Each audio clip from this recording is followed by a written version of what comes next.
Let's start off, from the beginning. How were your early days like growing up in Germany? What kind of family setting did you grow up in? Well, as you rightly mentioned, I was born and bred in Germany, and Germany gave me a certain education. There's not only academical education, also life education. I'm very punctual. I don't joke with my time. Yes.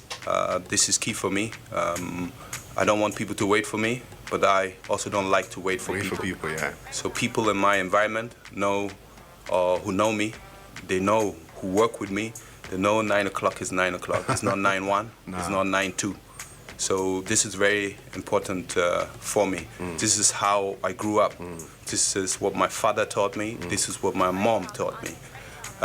I was born in Bad Godesberg. It's a suburb from Bonn, the former capital of Germany. Very well known for the back then diplomatic area. And now Berlin is the capital. And we have 7 kids. My father passed when I was 15. My mom, alhamdulillah, I thank Allah for that, is still alive and kicking. She's going to turn 91. Wow. And a very strong lady. She remembers everyone's birthday. And she tells me, oh, now I'm starting to forget things. And I said, hey, I'm 55. I also forget things. So it's all okay. Wow. So we are exactly 4 ladies and 3 men in the family. And growing up in Germany after my father's death was not that easy. I went to an international school, but then I went to a German college. Okay. I was the only black in the whole school, but I spoke better German than all of them. And languages is something I really admire, and I'm blessed with it as well. So to tell you, the days after my father's passing were not easy. My mom there with 7 children. I could not go to my mom to ask her for money to take the bus or the tram. No, I got up early mornings. Was distributing newspaper. You used to sell newspaper? Yes, I was distributing. At that time, they were free. Certain newspapers were free. Like you see in the movies, the newspaper man come, throw in. So I got up before going to school. But sometimes when I didn't have money in my pocket, I will go into the bus or the tram and I'll not pay. So when the controller comes, I will run. But the difference was that I was running to school. Okay. So these were my early days coming up, because a lot of people thought I was born with a silver spoon in my mouth, but it was not like that. And you have to learn how to hustle. This is very, very important. And it gives you a certain life experience. They're not always glory days in life, but it's written in the Quran, it's written in the Bible, that before you get somewhere, you must go through a tough time. That's true. Rich people also go through a tough time. It can be mentally, it can be spiritually. That's true. Everybody associates everything to economics, but it's not like that. So prayers are important. Willpower is very important. I learned this also in Germany, because most of the times I had to defend myself. That's true. Or I had to be twice as good as a white man or a white woman, But I had a beautiful childhood, because I grew up in a multicultural environment. And this helps me a lot, I call it intercultural skills. So I call myself very, very blessed, and I've gone through certain tough periods, and you have them at every part or stage in your life. But you can always look back that, hey, I came from somewhere. And I'm happy to be here. Wow. I mean, this is just the first step, and we're sharing bullets of wisdom already. I'm enjoying it. At what point, right? I mean, I was going to find out your fondest memories growing up, but I think you've mentioned a few things that are quite key. At this point, I want to find out, at what point did football come in? Your love for football. When did it start? The first time I went to a football pitch was together with my brother Mike, who's 2 years older than me, and my sister Rosalind. She is number 5 in the family. Okay. One day she came and her classmate was someone's father her classmate's father was running a club in Bonbad Godesberg, FC Rings of Godesberg, exactly. And then she came and she told us they're looking for players. Don't you want to go and play football? I used to organize all the street games. Yeah. You see, in the area, like Robert Smith Street against Alex Akume Street. You were like the organizer. Yeah. I was organizing all the children for us to play. And then we went.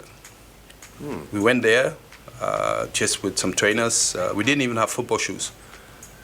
And when we arrived, we looked at the pitch, and they were standing far away, and the man was waving, "Come, please come." So I went to my brother, and he said, "Oh, you don't have football shoes with you?" I said, "No, we only have trainers." "Okay, there's a big box. Look in there and pick." So there was only one pair, and my brother and myself, we have the same size. And I told my brother, because he was the older one, "You take it." And he said, "No." I said, "You take it." I played with raining boots. It was raining. Wow. On that day. Raining boots. I played with raining boots. Those long ones. Yeah, the long ones. The fishermen or the ones whatever. People send to the farm in Ghana. Exactly. Yeah, wow. So I played. I scored 2 goals. I dribbled everyone. In the boots. Yeah. And then they came home and they said, "Yeah, we want to sign your brother for the other team, and we want to sign yourself." Like it was a membership, just for me to sign a membership. My mother said, "No way. Wow. He's going to school. He's not going to play football." And then my father said, "Well, if he can combine both, let him try, and then we'll see the outcome." My mom was not She was against football. it, yeah. Football back in the days, was not a really well-seen sport. Was it a prestigious sport? Yes. So to say? Okay. Same like tennis. Tennis the color was only white, only with membership, but everything has changed. Yeah. You see now, big people push the kids to play football. Yeah. So this is how I started playing, with FC Rings of Godesberg for 5 years.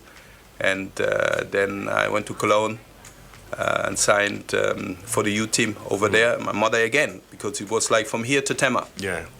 My mother said, "How is he going to get to Cologne?" And then they were explaining that they're going to send me a driver, and he will pick me and 3-4 other boys 3-4 times a week from Bonn to Cologne.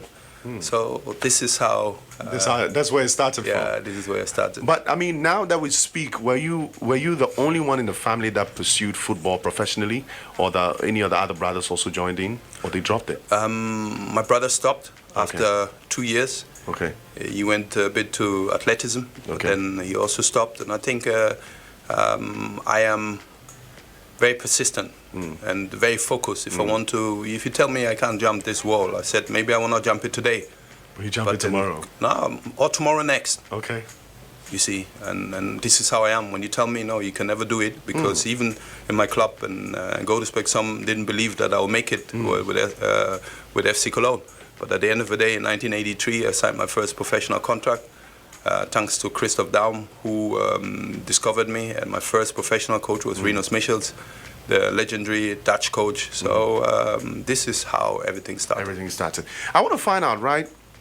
People say that the certain people find themselves in fosters whatever interest that they have. Would you say that the community you grew up in contributed to your growing desire for football? I mean, if you had grown up in another space, would you have had the same interest in football? Would it have been harnessed into what you are now? I'll use the sentence of Nelson Mandela. It always seems impossible until it's done. Why I'm telling you this is I never dreamt of becoming a professional footballer. I was just playing football. And when suddenly clubs like Cologne came, you played in the district selection, regional selection, the passing away of my father was very instrumental, because I was thinking, how are we going to take care of mom? And this was the fastest way to make money and to take care of the family. Yeah. I'm the fifth born, and with 18 I earned more than my elder brother. You see, at that time it was 4,000 Deutsche Marks, is equivalent to 2,000 euro.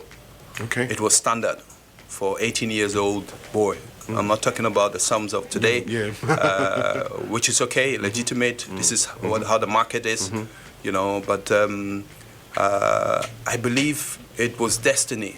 Yeah. You know, many are called, few are chosen.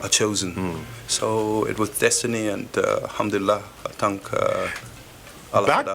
This is YFM.